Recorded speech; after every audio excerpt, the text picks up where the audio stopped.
This episode of Getting Geeky with Game Relief has been brought to you by BattleGrip.com, who is produced by Philip Reed, who is the CEO of Steve Jackson Games. So check out BattleGrip.com. You know you will love it. Well, you may not know, but I love it. It talks of toys from the 70s, 80s, and 90s. He puts up some really great things on there about great old toys. I really like it. It's become my new fond love, and I'm gonna definitely check it out. So you should too. BattleGrip.com.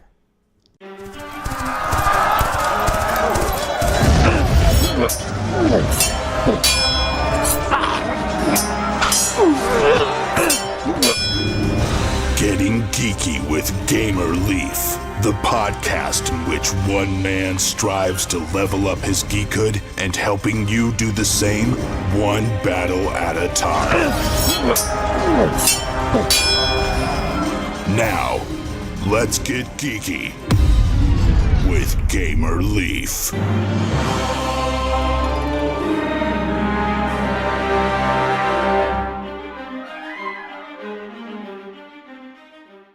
The fight yesterday took my arm, and the Aether stream changed Jen Eyes to odd tentacles. It certainly didn't help her out much with the shopkeepers, but I still talked my way through the Mechanix prices and got away without being totally overcharged. The island has been moving strangely these days. Even the locals have been talking about it, which is a nice change from their repeated discussions on the weather or those darn bio-wolves. I suppose when you kill the only thing a town talks about, they have to find new things. The island's new path is bringing it close to a kingdom that the island hasn't seen in over 100 years.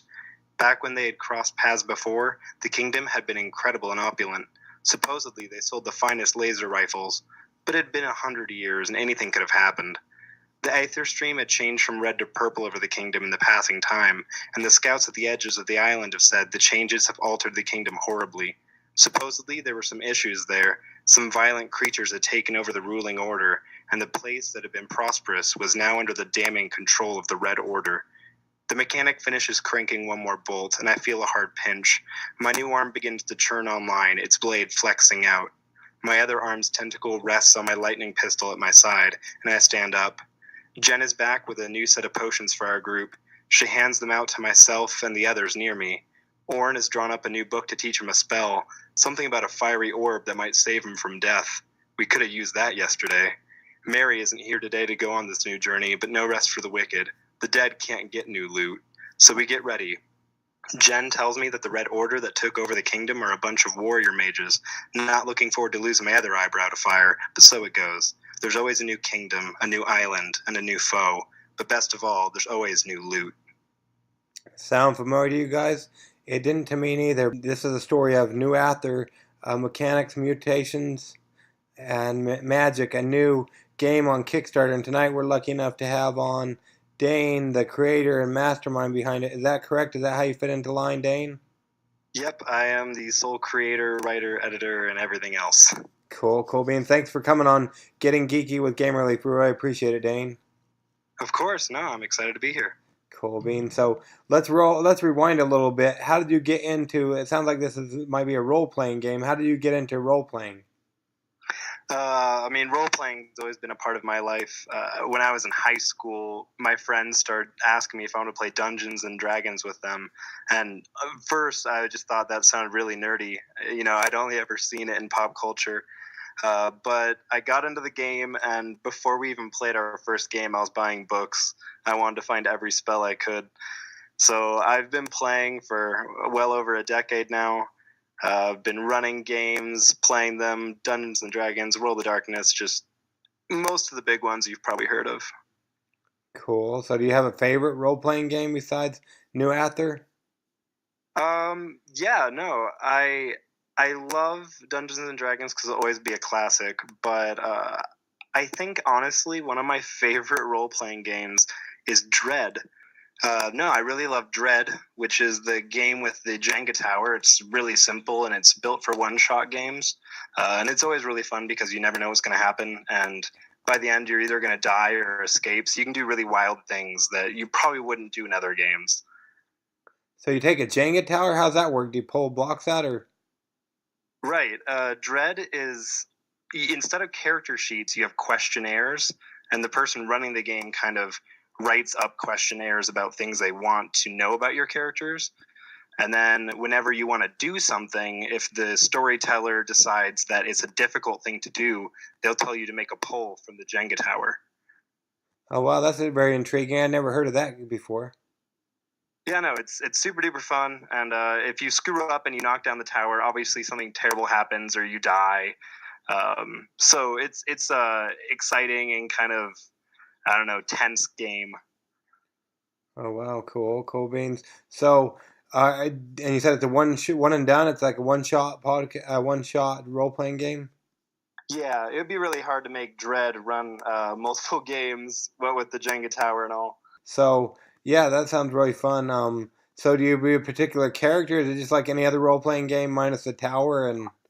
Yeah, so I mean, you have the questionnaire that you fill out that kind of explains what your character is, and like in the last game that I played in, we also had different abilities. We were on a submarine, and you got to pick which job you wanted on the submarine, and depending on which job you picked, you might have had like a psychic power or a strange mechanical augmentation or just a weird mutation to your body, and you get to decide what it is, and you just talk it out with the person running the game.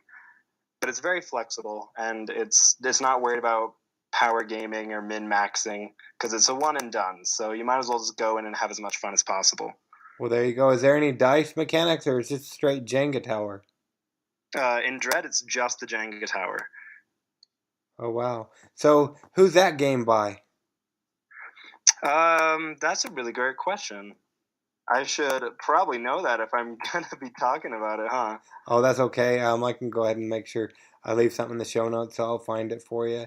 So yeah, that's Yeah, pretty the cool. website's just Dread the Game, so I'm not sure who made it. Epidai or Revacal, looks Okay. like. Okay, cool beans. So word on the street is you have a new role-playing game yourself on Kickstarter. What can you tell us about NuÄther? Yeah, so NuÄther is one of my smaller games. I'm working on a bunch of games kind of throughout the years here. But NuÄther is one of my small games, so it'll be under 100 pages, and it'll be a square book. And the goal of the game is to be quick and lightweight for people to pick it up pretty easily, but to have enough content within the book to allow you all sorts of customization options that can help the game last longer than just one session. NuÄther is set in a world where everything is made up of flying islands, and these flying islands kind of float throughout space and pass by each other. Some of them do it pretty regularly, and some of them don't do it for a long time, like in the narrative where we had 100 years since these two islands had come near each other. And so from the player standpoint, you're playing in a world that feels very much like a video game, role-playing game. So the NPCs seem to have looped words that they always say, and even though you're buying 500 cheese wheels from a merchant, they only have one cow. So this just really helps reinforce the idea of it feeling lightweight and more like a video game. It's meant specifically for adventure, more so than just the role play. Okay, cool beans. And so it's more like as opposed to a tabletop role-playing game, it's kind of got mechanics of a video game role-playing game, or how does that work? Yeah, so you're going to see a lot of really familiar things. So, like, for example, in the items, instead of having different stats for a sword and a hammer and an axe and a club, you just have a melee weapon. And the melee weapon has a set damage, and you can decide it's whatever you want it to be. So this allows you to really get wild with aesthetics. You could have like a laser sword, or you could just have a good old steel sword, but it always does the same thing. So everything's kind of in that way. I don't want to say dumbed down because that sounds bad, but everything is simplified and streamlined so that the game is a bit easier to get into. And it really is reminiscent, especially in the art that I'm getting for it. It's reminiscent of games like Hyperlight Drifter or Bastion or Transistor. So it really works and riffs off kind of the exciting new games that we're getting in isometric RPGs. Okay, my wife and my kids like what is it called? Fire emblems. Is it similar to those maybe? Right. I mean, those aren't too far off. But yeah, it's really playing off of a video game aesthetic, both in the visuals for the book and then some of the ideas of how the mechanics work. And they're, again, very simplified from what I normally do in games I'm making. Okay, so you say games you're making. So this is not your first rodeo, or have you made other games? Yeah, definitely not. About a year and a half ago, we had our first Kickstarter for Umbra and Mern, and that game was a 315-page, full 8.5 by 11 book, and that one's done. And then we just had a successful Kickstarter on another small game book called Generations, and now we're doing this one right now for NuÄther. And then after that, we have a 650 or so page book for a really large system that is pretty much ready for a Kickstarter just to get art. So I've been working on a bunch of different projects, and I'm always coming up with new ones. I made a card game not too long ago, or a couple of them, I guess. So I'm kind of living in video game, or not video game, but like a role-playing game creation land right now. Cool beans. So is this something you do full time? That's a hard question. It's not something I make any money on yet. It's something where my money goes. My actual job is I teach reading and writing to college students. So I kind of do that on a really flexible basis and spend most of my time working on these different games. So it is where all my money and time goes. So you could say I do it for a living. Well, there you go.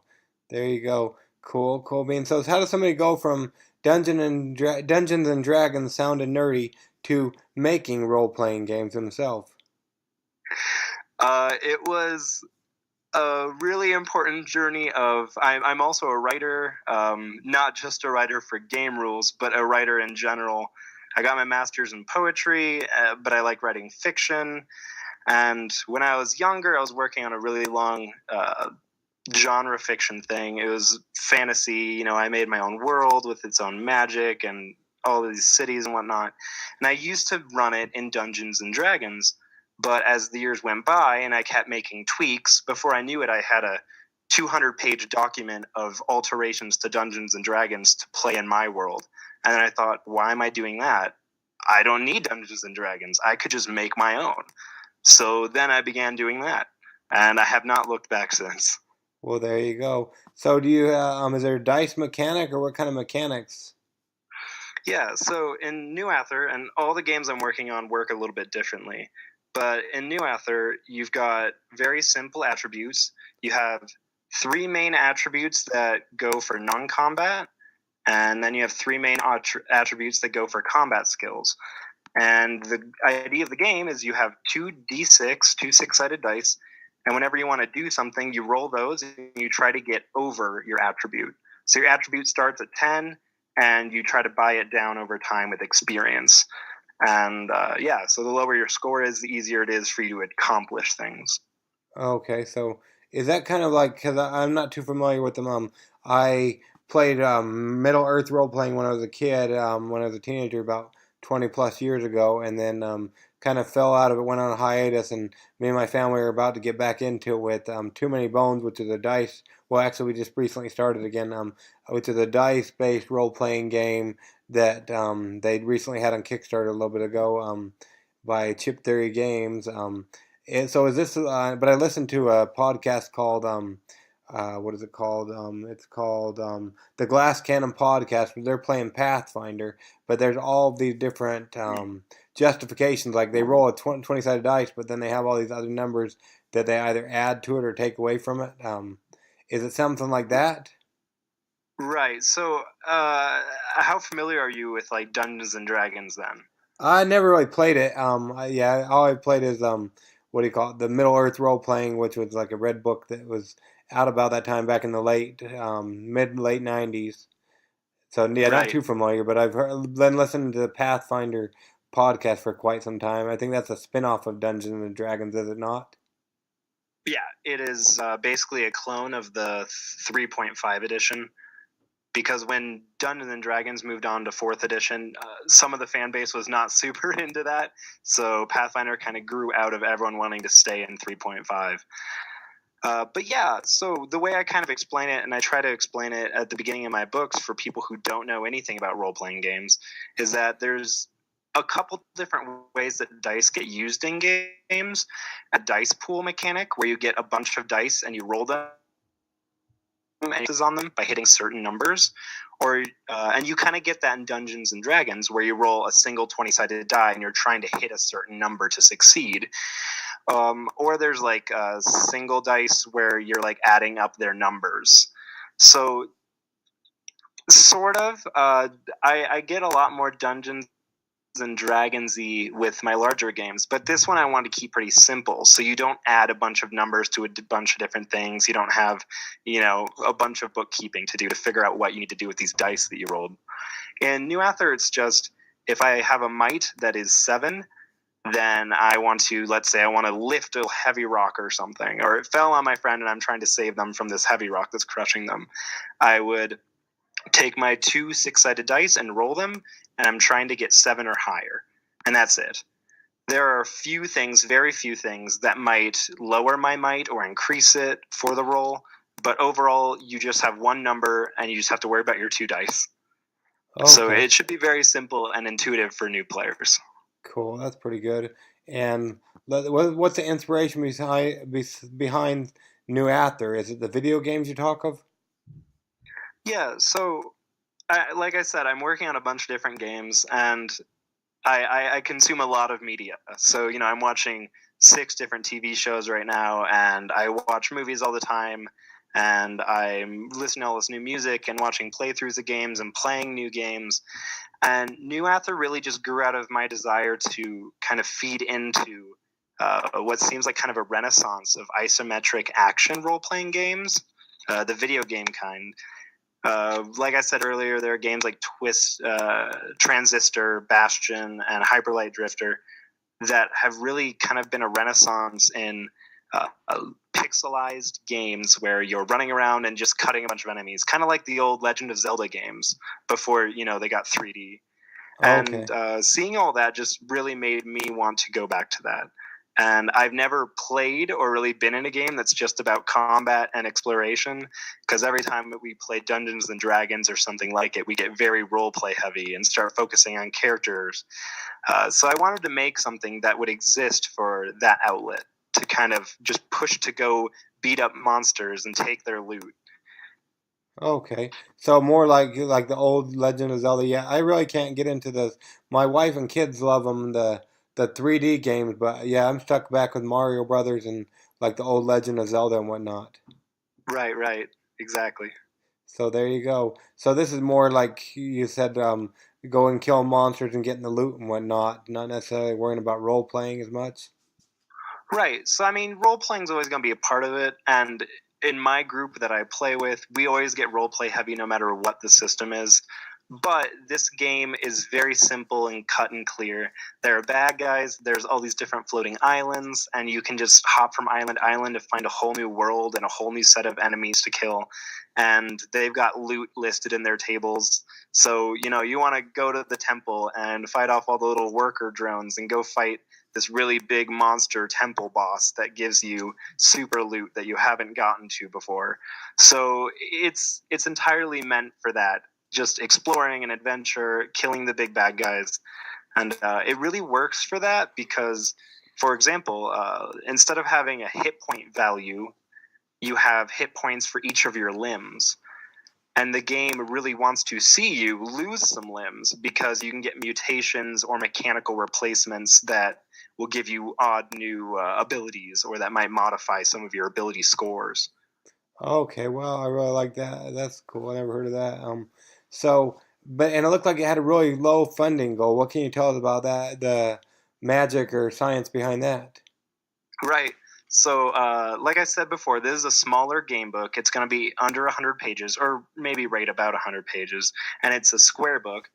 The big thing is the artist that I'm working with on it. I've already done, I don't know, somewhere around 20 individual little pieces with him for the book. It's a pretty quick process, and like I said, the aesthetic is this pixely kind of thing. So the art's really easy to do for the artist, and it gets done pretty quickly. So overall, it's pretty cheap. And since I've already got a bunch of stuff in the book, getting more stuff won't cost too much more. So the low funding goal is I don't need a lot more, and what we've made already probably would get the rest of the art for the book, but anything we can push further on, it means I can do bigger pieces of art for the book. So the low funding goal is just part of I've already put money in, and it doesn't cost a lot already. Okay. Well, there you go. And let's see. So if somebody takes a chance on this and backs it, when would they anticipate getting their game? Yeah, so right now I'm saying in the Kickstarter and in the Kickstarter that we finished a little bit ago, Generations, both of them are going to kind of come out at the same time in summer next year. But my goal is to get them out as early as March, or perhaps before then. So really all they're waiting on is more art to come in. So that's what the Kickstarters are for, just to help with the art budget. And after that, it's pretty much just going to be my work of finalizing the layout, making sure that I get a designer on it to help me redesign the look of this book. It still needs some work. But the game's already in a playable state. The PDF to playtest the game is on the Kickstarter itself. So the game's already ready. Just hoping to get more pictures in it.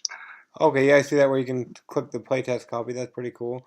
So, who is doing the art? So on this one, I'm working with an artist named Cellusius. His Tumblr is also on the Kickstarter for anyone who wants to check out his other work.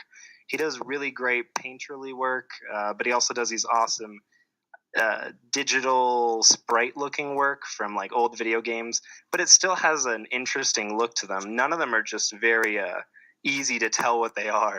They've got kind of a painterly look to them. So I'm really excited about getting more and more work from him for this and doing some really big full-page boss monster illustrations. Cool. Yeah, that sounds really cool. And I like the pixelated art, at least the ones that I can see there on the Kickstarter and whatnot. So yeah, and the rest of what's already gotten is in the book right now. So if you scroll through it, you can see bits of little characters and monsters in the bestiary. On the playtest, like if you click the playtest portion? Yep. Oh, cool. There you go. So you can check it all out before you back it. That's pretty cool. Most definitely. And I do that with all of my games. So all of my Kickstarters always have a playtest PDF that's fully functional for people to see what it'll look like maybe when it's finished, and also to try it out themselves if they want. Well, there you go. So, per se, somebody has fallen asleep. It wouldn't be because of you or your game. It'd be because they're tired of listening to my voice drone on these podcasts. But now they're suddenly awake. So they don't want to hit the oncoming traffic, but they're suddenly awake and they're listening bright-eyed and bushy-tailed now. Why should they take a chance on NuÄther? I mean, really, the big thing for me is that NuÄther and Generations, its kind of sister book, are my big first steps. My first book that I did, Umbra and Myrn, was a lot of learning on my part of how Kickstarter worked and how making a book worked and how getting art done worked. And I figured it all out now, as much as you can from one go around.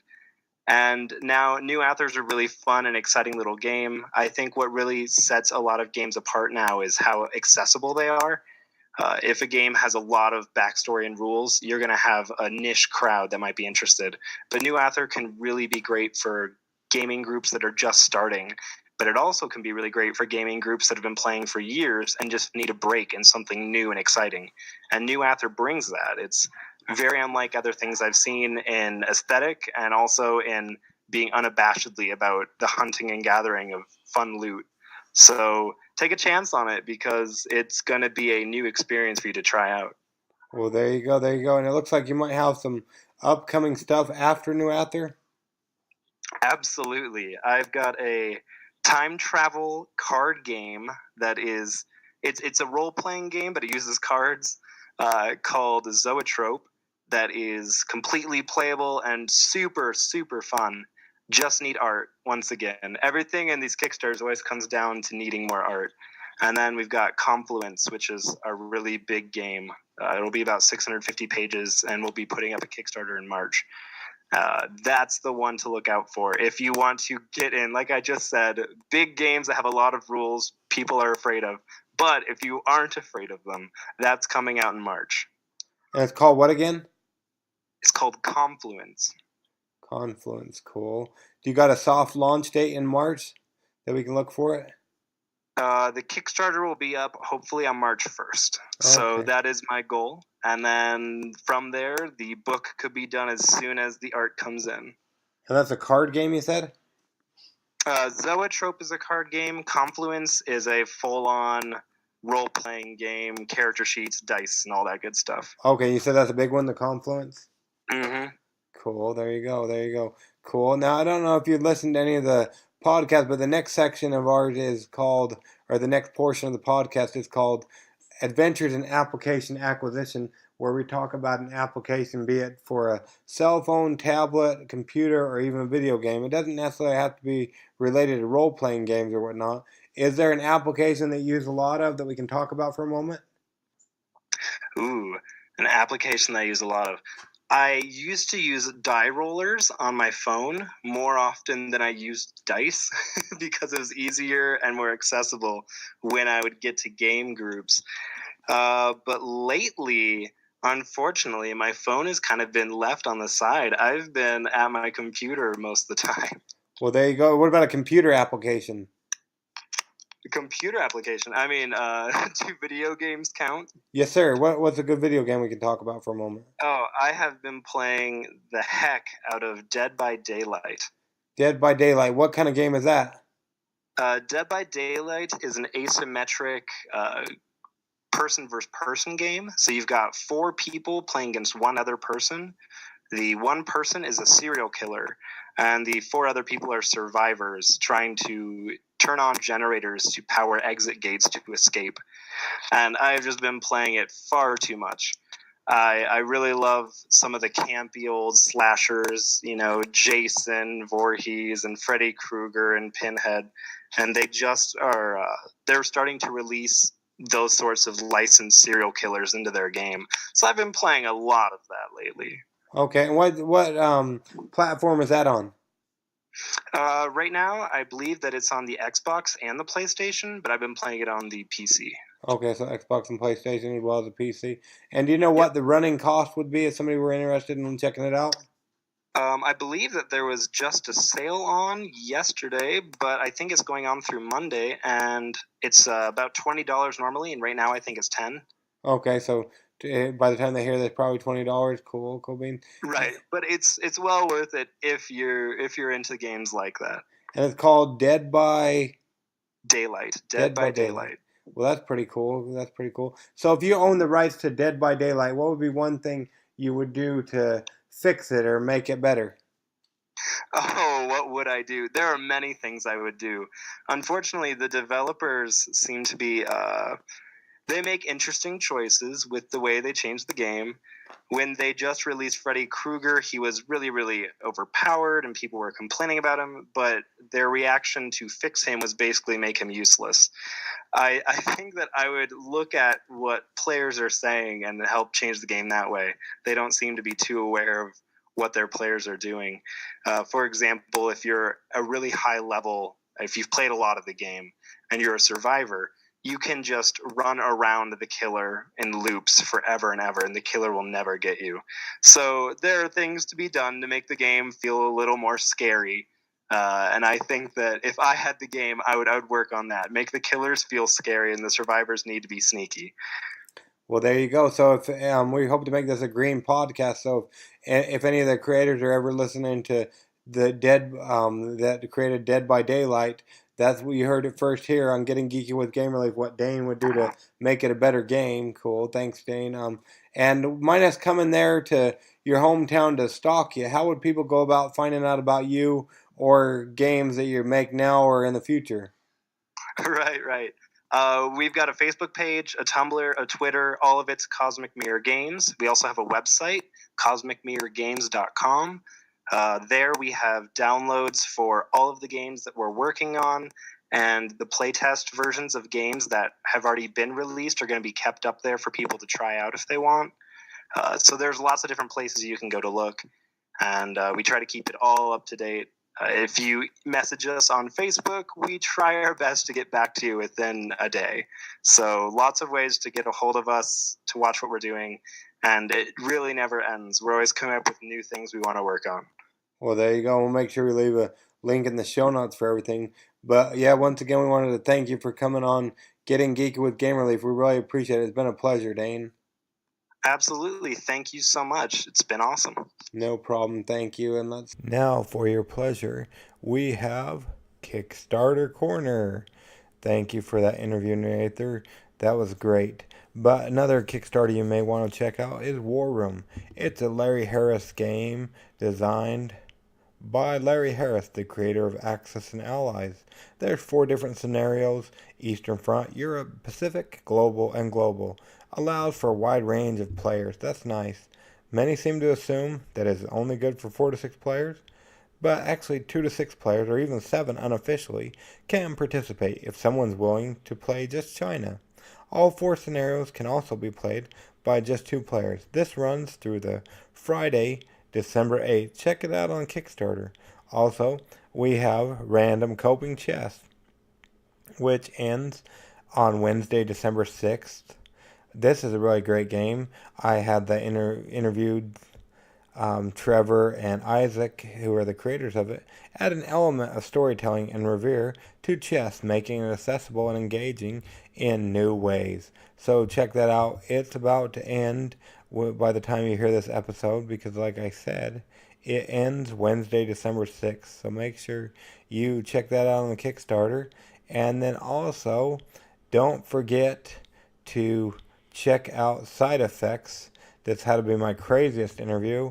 We had Jen and her crew from Pillbox Games on, and it's a great game. Use drugs and therapy to treat your psyche. In this beautifully illustrated card game for 2 to 8 players. They really funded. They funded in I want to say 12 to 24 hours. And War Room, that was funded really quick as well. So check them out on Kickstarter, and you will be happy you did, hopefully. And then also a new one that we'd like to tell you about. Well, actually, going back to Side Effects, sorry about that. It ends Thursday, December 7th. Eduardo Barif is a backer. He's Gaming with Edo on YouTube, so check out his channel. And then also the Unfiltered Gamer. He really liked this game. Next up on Kickstarter Corner, we have My Cats, My Dogs, and Me. This is a new game on Kickstarter that a gentleman created when him and his daughter couldn't come over because he had 2 cats and 2 dogs, and so he wrote books about that to her, stories to tell her when she was younger, and they've just recently created a game on Kickstarter.